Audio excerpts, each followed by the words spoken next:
નમસ્કાર વિદ્યાર્થી મિત્રો, હું દુધાત ફેનિલ વેલ ડિજિટલ એજ્યુકેશનમાં આપ સૌ વિદ્યાર્થી મિત્રોનું હાર્દિક સ્વાગત કરું છું. આજે આપણે ધોરણ 8 વિષય વિજ્ઞાન તેમાં ચેપ્ટર નંબર 6 પ્રાણીઓમાં પ્રજનન. બરાબર, તો પ્રાણીઓના પ્રજનનમાં આપણે આગળના વિડીયો લેક્ચરમાં જે અમુક પ્રાણીઓ છે જેમ કે મરઘી છે, દેડકો છે, બરાબર, એવા પ્રાણીઓનું પ્રજનન કઈ રીતના તેઓ કરે છે, બાહ્ય ફલન કરે છે કે અંતઃફલન કરે છે. અમુક અંતઃફલન કરી અને ઈંડાનો બરાબર પોતાના શરીરમાંથી ત્યાગ કરી અને પછી એમાંથી કોઈ નવા બચ્ચાનો જન્મ થાય છે. તો એ બધા પ્રકારનું પ્રજનન છે આપણે જોયા. બરાબર, તો હવે આજે આપણે મનુષ્યમાં ભ્રૂણનો વિકાસ કઈ રીતના થાય, બરાબર, પછી મનુષ્ય હોય કે પછી કોઈ પ્રાણી હોય, બરાબર, જે સીધું બાળકને જ જન્મ આપતું હોય, ઈંડા દ્વારા જન્મ નહીં, બરાબર, તો એની અંદર જે ભ્રૂણનો વિકાસ છે તે કઈ રીતના થાય છે. તો તેમાં જોઈએ તો કે ફલનના પરિણામ, કેવું પરિણામ લેવાનું છે આપણે ફલનનું. તો ફલન કોને કીધું હતું યાદ કરો તો, બરાબર, ફલન એટલે કે જ્યારે અંડકોષ અને શુક્રકોષ, બરાબર, બંનેનું શું થાય સયુગ્મન, એટલે કે અંડકોષ અને શુક્રકોષ છે જે એક જ કોષ તરીકે નિર્માણ પામે બે ભેગા થઈને, ત્યારે તેને ફલન કહેવામાં આવે છે. તો આ ફલનના પરિણામ સ્વરૂપે યુગ્મનજનું નિર્માણ થાય છે. બરાબર, તો અહીંયા આપણે જોઈ શકીએ જો ઉપર આપણને એક આકૃતિ આપેલી જ છે કે ફલન કઈ રીતના થાય, બરાબર. તો અહીંયા જો આ અંડકોષ છે અને શુક્રકોષ છે તેમાં પ્રવેશે છે, એક શુક્રકોષ છે અંડકોષમાં પ્રવેશ છે અને બંને એક શુક્રકોષ અને અંડકોષ બંને કોષ કેવા થઈ જશે ભેગા, જેને કેવું કહેવાય યુગ્મનજ કહેવાય. બરાબર, તો આવી રીતના યુગ્મનજનું નિર્માણ થાય શુક્રકોષ અને અંડકોષ ભેગા થઈને.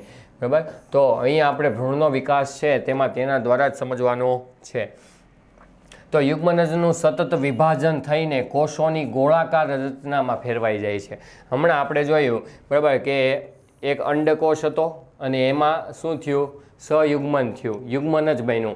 હવે યુગ્મનજ છે એ પાછો, બરાબર, ધીમે ધીમે એક જ કોષ બની જશે. હવે એ એક કોષ છે એ પાછા એવા અનેક કોષોમાં ધીમે ધીમે વિભાજિત થશે, એકના 2 થશે, બરાબર, 2ના 4 થશે, પછી 4ના પાછા 6 થશે, બરાબર. તો આવી રીતના ધીમે ધીમે આ એક આખી ગોળાકાર રચના, કેવી રચના થઈ જશે ગોળાકાર, બરાબર. ધીમે ધીમે કોષો છે એની સંખ્યા વધતી જશે અને ધીમે ધીમે પછી આ પ્રક્રિયા જે ચાલુ થઈ હોય, આ પ્રક્રિયા ફેલોપિયન નલિકામાં એટલે કે અંડવાહિનીમાં થાય. અંડકોષ છે એ અંડપિંડ પાસે હોય, બરાબર, ત્યાં શુક્રકોષ પહોંચે, બરાબર. તો ત્યાં આ પ્રક્રિયા થાય. ધીમે ધીમે જેમ જેમ કોષો વધતા જાય, કોષોની સંખ્યા કેવી થતી જાય આમ વધતી જાય, બરાબર, એમ એમ આ જે અહીંયા નીચે તમે જોઈ શકો છો, અહીં આકૃતિ સહિત આપણને દર્શાવેલું છે, બરાબર, કે અહીંયા અંડકોષ છે ત્યાં શું થયું હોય સયુગ્મન થયું હોય, બરાબર, એટલે કે યુગ્મનજ બન્યું હોય. યુગ્મનજ બની જાય પછી ધીમે ધીમે જો ક્યાં આગળ વધે છે કે નહીં,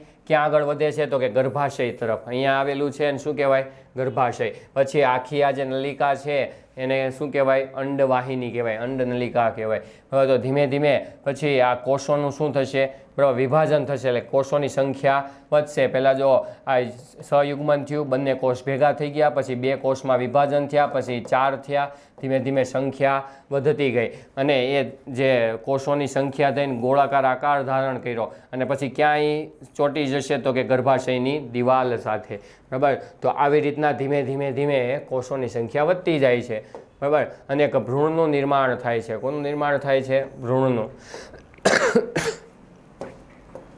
તો ત્યારબાદ કોષોનો સમૂહ બનાવે છે, બરાબર, એ ગોળાકાર રચનામાં ફેરવાઈ જાય અને ત્યારબાદ એ કોષોનો શું બનાવે આખો સમૂહ બનાવે અને જે વિવિધ પેશીઓ અને શરીરના અંગો તરીકે વિકાસ પામે છે, બરાબર. તો તમને યાદ હોય તો સૌ પ્રથમ કોઈ પણ સજીવનું નિર્માણ છે એ કોષમાંથી થાય, બરાબર. કોષો ભેગા થઈને પેશી બનાવે, કોષો ભેગા થઈને શું બનાવે પેશી, અને પેશીઓ ભેગી થઈને કોઈ અંગ બનાવે, શું બનાવે અંગ, અને અંગ ભેગા થઈને આખું શરીર બને, શું બને શરીર બને. તો આવી રીતના કોઈ સજીવનું સંપૂર્ણ, બરાબર, પણ વિકાસ થઈ અને પછી કોઈ સજીવ છે વ્યવસ્થિત રીતના અંગો સહિતનું નિર્માણ પામે છે. તો આ વિકાસ પામતી સંરચનાને ભ્રૂણ કહેવાય. આ તો ધીમે ધીમે જે કંઈ વિકાસ થાય છે, પહેલાં એક જ કોષ હતો, 1ના 2 થયા, 2ના 4, 6 ગોળાકાર આખી રચના બની જેને આપણે ભ્રૂણ કીધું, બરાબર. તો જેને આપણે શું કહીએ છીએ આ જે સંરચના છે એને શું કહેવામાં આવે છે ભ્રૂણ કહેવામાં આવે છે. અને આગળ વધુ વિકસિત થવા માટે ભ્રૂણ ગર્ભાશયની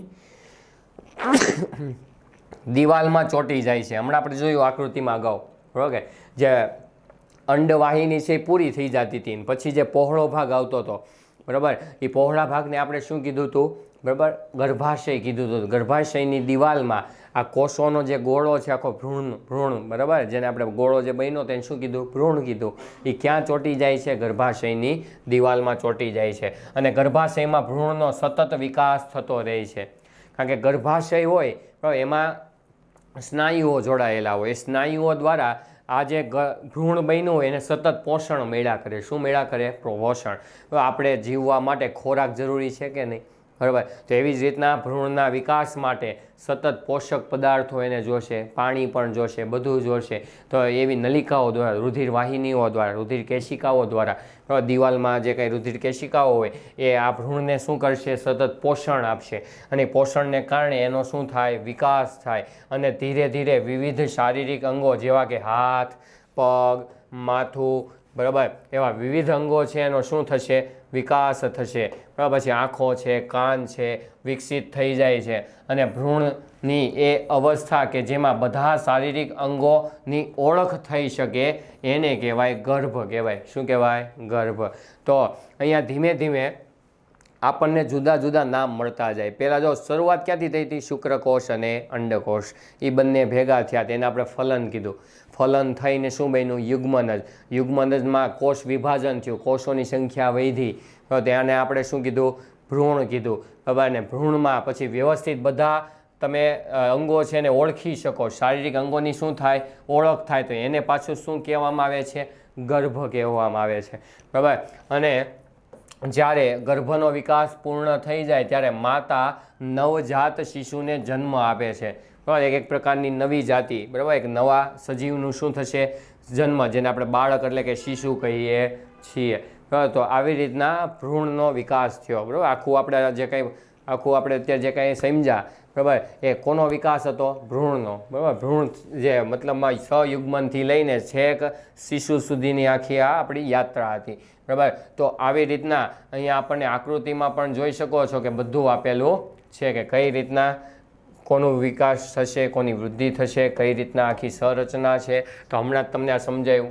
બરાબર, તો અહીંયા જે આ ગોળાકાર જે આ ભાગ છે, બરાબર, જેને આપણે શું કીધું હતું, ભ્રૂણ કીધું હતું, એ ભ્રૂણ ક્યાં ચોંટી જાય છે, તો કે ગર્ભાશયની દિવાલમાં. બરાબર, દિવાલ જે ગર્ભાશયની દિવાલ હોય અહીંયાથી બધું પોષણ મળતું હોય. શું મળતું હોય, પોષણ. આ ચોંટી જાય એટલે પછી એને પોષણ મળવા પડે. પોષણ મળે ત્યારે અંગો બને, એમને કંઈ સીધા અંગો બનશે નહીં. બરાબર, પછી અહીંયા જો આ ગર્ભાશયની દિવાલ છે, આ ગર્ભાશયની શું છે, દિવાલ, એમાં આ ભ્રૂણ છે કેવું થઈ ગયું, ચોંટી ગયું. બરાબર, અને પછી ધીમે ધીમે એમાં કોષ વિભાજન થવા લાગ્યું. જો અલગ અલગ પ્રકારના કોષો બનવા લાગ્યા.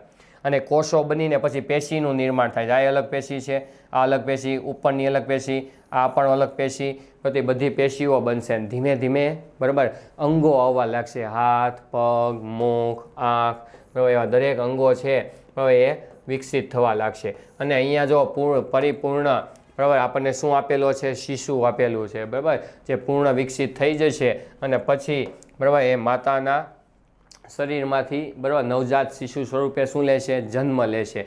બરાબર, અને અહીંયા આ જે આખી આ કોથળી છે એને ગર્ભાશય કહેવામાં આવે. શું કહેવામાં આવે, ગર્ભાશય. તો બાળક છે એ પરિપૂર્ણ ક્યાં બને, ગર્ભાશયમાં બને. બરાબર, ચાલો પછી એવી જ રીતના આપણને શું આપ્યું છે, તો કે મરઘીમાં પણ અંતઃફલન થાય છે. બરાબર, મનુષ્યમાં કેવું ફલન થાય, અંતઃફલન. મરઘીમાં પણ કેવું ફલન થાય, અંતઃફલન. નર અને માદા, બરાબર, બંને પ્રજનન કરશે ને અંતઃફલન થશે. પણ એમાં જેમ જેમ, બરાબર, જે ભ્રૂણનો વિકાસ થતો જાય એમ જે ગર્ભ છે એ ધીમે ધીમે ક્યાં આવતું જાય, બહાર આવતું જાય. બરાબર, તો અહીંયા તો શું મરઘી મનુષ્યની જેમ, ગાયની જેમ બચ્ચાને જન્મ આપે છે, નહીં. મરઘી બચ્ચાને સીધું જન્મ આપી શકતું નથી, ઈંડા મારફતે જ જન્મ આપે છે. તો તમે જાણો છો કે મરઘી બચ્ચાને જન્મ આપતી નથી, તો પછી મરઘીનું બચ્ચું કઈ રીતે જન્મ લે છે, તો ચાલો આપણે જાણકારી મેળવીએ. તો અહીંયા ફલન પછી તરત જ યુગ્મનજ સતત વિભાજન પામ્યા કરે છે. ફલન થઈ જાય પછી યુગ્મનજ છે, બરાબર, એટલે કે બે કોષો, અંડકોષ અને શુક્રકોષ જે ભેગા થયા હતા એને આપણે શું કીધું, યુગ્મનજ કીધું. એ સતત કેવો થતો જાય, વિભાજિત. એટલે 2માંથી 4 બનશે, 4માંથી પાછું 8 બની જાય. બરાબર, તો એ સતત શું થયું કહેવાય, વિભાજિત થયું કહેવાય. અને અંડવાહિનીમાં નીચેની તરફ ખસતો જાય છે, બરાબર. અંડવાહિનીમાં ક્યાં ખસતો જાય? નીચેની તરફ, બરાબર. નીચેની તરફ ખસતો જાય છે અને તેનું નીચેની તરફ ખસવાની સાથે સાથે તેની આજુબાજુ અનેક સુરક્ષિત પડ બનતા જાય. તો તમે જોયું હશે કે ઈંડું હોય એની ઉપર સફેદ રંગનું, બરાબર, આ ધારો કે શું છે? ઈંડું છે, એની ઉપર સફેદ રંગનું શું હોય? આખું આ કવચ હોય. કેવું હોય? સફેદ રંગનું, જે કેલ્શિયમ કાર્બોનેટનું બનેલું હોય. શેનું હોય? Calcium carbonate. તો આપણો ચોક હોય, ચોક એ શેનો બનેલો હોય? Calcium carbonate. આપણા હાડકામાં પણ શું હોય? કેલ્શિયમ કાર્બોનેટ, બરાબર. તો એવી રીતના મજબૂત પદાર્થો છે. તો આ ગર્ભને આ પદાર્થો છે, જે કવચ છે, આ બનતા પડ છે, એ શું આપશે? સુરક્ષા આપશે. ગર્ભને નુકસાન થવા દેશે નહીં, એટલે કે ભ્રૂણને નુકસાન થવા દેશે નહીં. તો મરઘીના ઈંડા પર જોવા મળતું કઠણ કવચ પણ આવું જ એક સુરક્ષિત પડ છે. કીધું ને કેવું છે? કઠણ છે, બરાબર, જે સુરક્ષિત પડ છે, જે ઈંડાને નુકસાન પહોંચવા દેશે નહીં.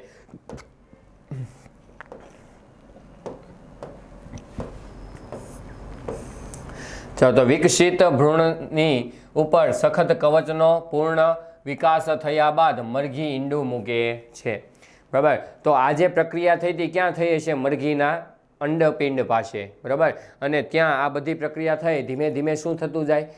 કોષ વિભાજન થતું જાય અને એ ભ્રૂણ છે એ ધીમે ધીમે ક્યાં જતો જાય? અંડવાહિનીમાં નીચેની તરફ, એટલે કે બહારની તરફ આવતો જશે, બરાબર. મરઘીના શરીરની બહારની તરફ, એટલે કે અંડવાહિનીમાં ધીમે ધીમે ધીમે આગળ વધતો જશે, બરાબર. અને પછી એક સમય એવો આવે કે જેમ જેમ આગળ વધતો જાય એમ નવા નવા શું બનતા જાય? પડ બનતા જાય, જે એને શું આપે? ઈંડાને રક્ષણ આપે. જે કોષો વિભાજિત થાય છે એને રક્ષણ આપે. અને એ જે કવચ આખું પરફેક્ટ બની જાય પછી જ મરઘી શું મૂકે?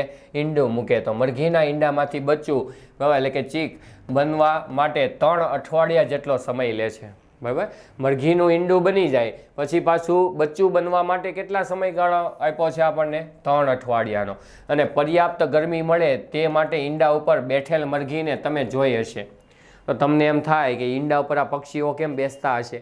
કબૂતર એના ઈંડાને સેવે, આપણે એવું કહીએ ને, ચકલી પણ એના ઈંડાને સેવે. તો પોતાના શરીરની હૂંફ એટલે કે ગરમી એ ઈંડાને આપે અને જેના કારણે તાપમાન વધવાથી અંદર કોષ વિભાજન ઝડપથી થાય, કોષોમાંથી પેશી બને, પેશીમાંથી અંગો બને, આખું શરીર બને આખા પક્ષીનું, બરાબર. તો એવી રીતના એ તાપમાનને કારણે થશે. તો શું તમે જાણો છો કે ઈંડાની અંદર બચ્ચાનો જે કંઈ જન્મ થાય છે, બચ્ચાનું જે કંઈ નિર્માણ થાય છે એ કેવી રીતના થતું હશે, બરાબર.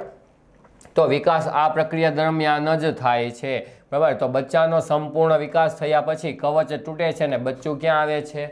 બહાર આવે છે, બરાબર. તો અમુક 3 અઠવાડિયા સુધી મરઘીએ શું કર્યું? ઈંડું મૂક્યા પછી, બહાર કાઢ્યા પછી પોતાના શરીરમાંથી પાછું એને સેવવાનું ચાલુ કર્યું, તાપમાન આપવાનું પોતાના શરીરનું, અને પછી એનો વિકાસ થઈને બચ્ચું બહાર આવ્યું. તો બાહ્ય ફલન કરતા પ્રાણીઓમાં ભ્રૂણનો વિકાસ માદાના શરીરની બહાર થાય છે. બાહ્ય ફલન કરતા જે પ્રાણીઓ છે એમાં ભ્રૂણનો વિકાસ છે એ માદાના શરીરની ક્યાં થાય? બહાર થાય, બરાબર. અને ભ્રૂણ અંડાવરણની અંદર વિકાસ પામ્યા કરે છે. અંડાવરણ એટલે કે ઈંડાનું જે આવરણ છે, જે મજબૂત રક્ષણ આપતું પડ, કવચ, એની અંદર જ ભ્રૂણનો શું થાય છે? વિકાસ થાય છે. અને ભ્રૂણનો વિકાસ પૂર્ણ થયા બાદ ઈંડું તૂટે છે અને તમે તળાવ અથવા ઝરણામાં દેડકાના અનેક ટેડપોલ તરતા જોયા હશે, બરાબર. તો જે દેડકો છે, બરાબર, એનું જે બચ્ચું હોય એનું શું હોય? બચ્ચું, એટલે કે ઈંડામાંથી જે બચ્ચું બહાર આવશે એને ટેડપોલ તરીકે ઓળખાય. ક્યાં નામ તરીકે? ટેડપોલ તરીકે. કારણ કે એનો આકાર છે દેડકા જેવો હોતો નથી. તમે ઘણી વખત જોયું હશે પાણીમાં, બરાબર, આવી સંરચના ધરાવતું, બરાબર, એક શું હોય એવું પ્રાણી તમને જોવા મળે પાણીની અંદર. આગળનો ભાગ છે ગોળ હોય ને એક લાંબી શું હોય? પૂંછડી હોય. એ કોની હોય? દેડકાના બચ્ચાની, જેને ટેડપોલ કહેવાય, બરાબર. તો આવી રીતના દેડકા પણ બાહ્ય ફલન કરે છે. મરઘીમાં કેવું ફલન કીધું? અંતઃ ફલન. પણ ભ્રૂણનો વિકાસ બહાર થયો ઈંડામાં. બાકી ફલન તો ક્યાં થયું હતું? મરઘીના શરીરની અંદર જ થયું હતું. ખાલી ભ્રૂણનો વિકાસ બહાર થાય. બાકી મનુષ્યમાં, બરાબર, ભ્રૂણનો વિકાસ એ અંદર થાય અને ફલન એ કેવું થાય? અંતઃ ફલન. બાહ્ય ફલન થતું નથી, બરાબર. બાકી દેડકાની વાત કરે તો, બરાબર, દેડકામાં ફલન છે એ કેમાં થશે? બાહ્ય ફલન થશે. આપણે આગળના લેક્ચરમાં ભણી ગયા બરાબર. તો ઘણા વિદ્યાર્થીઓ જો આગળનો વિડીયો લેક્ચર ન જોયો હોય બરાબર તો જોઈ લેવો, એટલે તમને વધુ ખ્યાલ આવશે કે દેડકો કઈ રીતના પ્રજનન કરે છે બરાબર, અને નવા બચ્ચાને જન્મ કઈ રીતના આપે છે.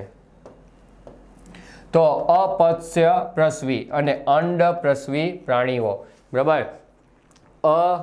અપત્ય પ્રસવી અને બીજું શું કીધું? અપ્રસવી પ્રાણીઓ. ચાલો, તો આપણે જાણ્યું છે કે કેટલાક પ્રાણીઓ બચ્ચાને જન્મ આપે છે.